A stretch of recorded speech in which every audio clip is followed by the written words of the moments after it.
नमस्कार साथियों, मैं हूं Kajal, social activist and on the behalf of women and child welfare. आज मैं सर्विकल कैंसर के टॉपिक पर बात करना चाहती हूँ। जी हाँ, बहुत दिन से सोच रही थी कि इस टॉपिक पर मैं बात करूँ, क्योंकि पीरियड्स पर बात करते के दौरान बहुत बार आपने मेरे मुंह से सुना होगा कि cervical cancer is high in India and we have to address this. तो आज मैं इसी टॉपिक पर कुछ डिटेल में बात करना चाहती हूँ। सर्विकल कैंसर जो है वह महिलाओं की वजाइना की जो सर्विक्स वाली लाइन है वहाँ पर कुछ एबनॉर्मल सेल्स डेवलप हो जाते हैं एंड बाद में कुछ कैंसरस सेल्स जो है वो यूट्रस तक भी पहुँच जाते हैं, जिसकी वजह से कई बार महिलाओं की डेथ हो जाती है और यूट्रस निकालना भी पड़ता है। और यह भारत में जो था पहले बहुत ज़्यादा था, क्योंकि महिलाएं साफ सफाई मेंटेन नहीं करना जानती थी और ड्यूरिंग सेक्सुअल इंटरकोर्स ऑल्सो उनको पता नहीं होता था कि शारीरिक संबंध के बाद कैसे हाइजीन मेंटेन करना है, और उसकी वजह से ये इन्फेक्शंस होते थे और उनकी डेथ हो जाती थी। लेकिन एचपीवी जो वायरस है 16 और 18, उसके बारे में एक वैक्सीन लॉन्च की गई है, जिसको कहा जा रहा है कि एचपीवी 16-18 वायरस से की वजह से जो कैंसर हो रहा है उससे लड़ने के लिए आप एचपीवी वैक्सीन लगाना जरूरी है। तो 14+ के बच्चों को लगाया जा रहा है। आज राजस्थान अजमेर में अभी ये लॉन्च हो गया है और ये नेशन वाइड कैंपेन है, सबको लगाया जाएगा। 1.5 करोड़ का टारगेट रखा गया है। तो मैं कहना चाहूँगी कि एचपीवी 16 और 18 के जो टाइप है वो सिर्फ एकमात्र कारण नहीं है ये कैंसर होने का।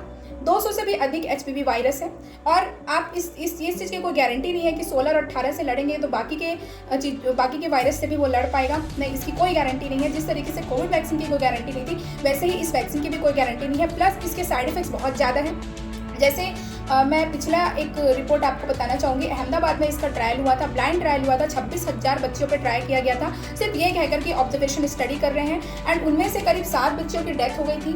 और अपार्ट फ्रॉम दैट बहुत सारी बच्चियाँ जो थी हॉस्पिटलाइज हो गई थी, कई लोगों का यूट्रस तक निकालना पड़ गया था। इस लेवल पर इसकी सिवियरिटी हुई थी और साइड इफेक्ट हुआ था। तो इस कारण से जब इतने सारे डॉक्टर्स हमारे यहाँ मौजूद हैं, बट उनको भी फिलहाल ह्यूमैनिटी की किसी को पड़ी नहीं है, ये देखकर बड़ा दुख होता है कि आप बिना किसी डीप ट्रायल के आप इसको लॉन्च कर रहे हैं। तो मैं इसके सरासर खिलाफ हूँ। भले आप मुझे कुछ भी कहिए, मैं किसी सरकार की विरोधी नहीं हूँ, ना ही किसी पार्टी की विरोधी हूँ, but in humanity and illogical चीज़ों की विरोधी हूँ।